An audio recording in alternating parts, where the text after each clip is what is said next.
Mēs visi labi zinām, ka auto apriepojums ir viens no svarīgākajiem elementiem, kad runājam par satiksmes drošību. Bet vai tas var, piemēram, samazināt mūsu auto eksploatācijas izdevumus ikdienā?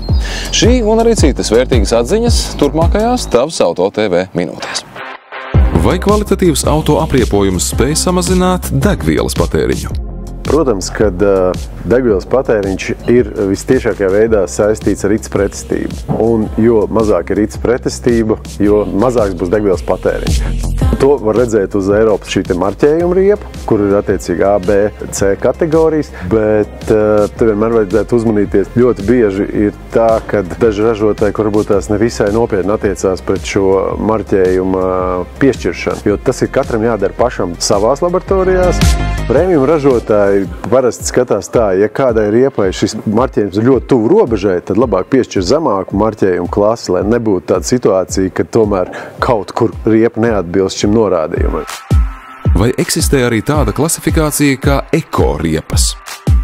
Ir arī tāda klasifikācija kā ekoriepas, un šeit ir daži ražotāji, kur uz to izceļ tieši, ka būs mazāk rites pretestība, bet te ir mazliet jāiedzinās tajā jautājumā sīkāk. Ļoti bieži ražotāji, lai panāktu šo ekoriepu, samazina protektoru dziļumu, līdz ar to riepas ilgmūžība tiks samazināta. Mēs neejam šo te ceļu, mēs vairāk skatāmies, lai mūsu portfels kopumā būtu ekoloģijai videi draudzīgs, ilgtspējīgs un ilgmūžīgs. Kas ir būtiskāk? Zema iegādes cena vai cena par eksploatācijas kilometru? Te droši vien ir jāiedala riepu pircēji divās kategorijās. Viens, kurš grib uzlikt riepu un notirgot automobīli, jo viņam, piemēram, riepas ir beigts, viņš droši vien skatīsies uz cenu, kāda ir pirkuma brīdī.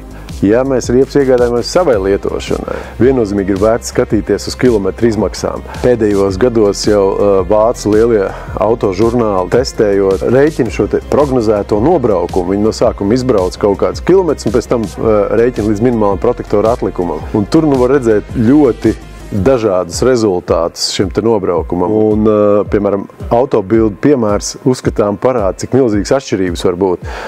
Ja pirmajā vietā 45 000 ir Goodyear Sufficient Grip Performance 2, tad 20. vietā ir ar 15 500 kilometru tikai nobraukumi, kas būtībā ir 2/3 mazāks nobraukums. Ja? Nu, tad reiķinot sezonās, jā, jūs varbūt nopērkot šo te riepu, viņi varbūt ir lētāk, bet braucot ar Goodyear, jūs principā dabūnat vienu vai vēl divas papildus sezonas. Jo labāka saķere, jo īsāks riepas darba mūžs. Viennozīmīgi ekonomiskie kritēriji izstrādājot produktus ir daudz svarīgāki šajā te HP vai augsts veiktspējas segmentā. Viņām būs garāki nobraukumi, ja tas būs viens un tas pats izmērs UHP vai HP riepai, tad UHP būs īsāk kalpošanas laiks, jo tur ir daudz lielāka uzmanība pievērst veiktspējai. Cenas iet tikai uz augšu. Mīts vai patiesība? Cenas iet tikai uz augšu vai iet tikai uz leju vienmēr ir atkarīgs no daudziem ārējiem faktoriem. Kāda ir inflācija? Jo, ja jūs nojaušat, lai riepu uzražot, ir vajadzīgs pietiekami liels enerģijas daudzums, ir vajadzīgi izēja materiāli, ir vajadzīgs darba spēks, kas to dara, un beigās tās riepas ir jāpiegādā. Šobrīd, pēdējo gadu tendence viennozīmīgi rādījusi, ka cenas iet uz augšu, bet manā pieredzē ir tā, ka tas vienmēr notiek pa viļņiem. Mēs būtībā Dunlop zīmolu esam pārpozicionējuši tā kā premium apakšējā daļā un līdz ar to populārāku izmēru segmentā ļoti ievērojami pazeminājuši cenu pret pagājušo gadu. Riepas ir tieši tās pašas, vienkārši mēs neinvestējam šobrīd mārketingā tādas investīcijas, kā mēs to darām Goodyearā, un tas mums ļauj pārskatīt šo te cenu pozicionējumu. Gājputni ir klāt. Tas nozīmē laiks vasaras riepām.